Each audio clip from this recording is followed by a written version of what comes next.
This is my experience as a barista for 5 months.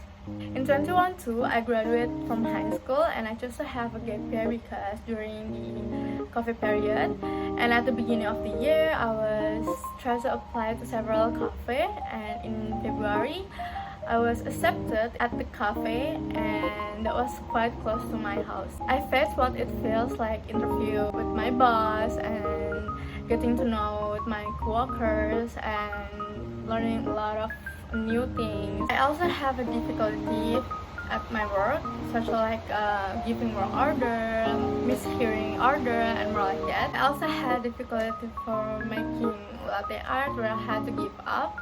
And one day, my work partner was absent, which forced me to take over all orders until finally I returned to learning latte art again.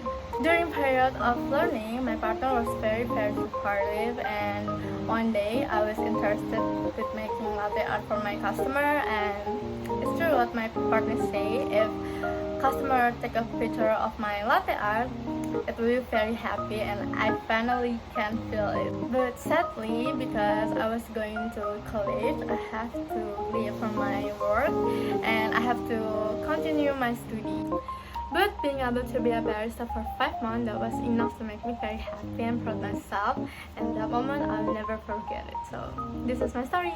Bye bye.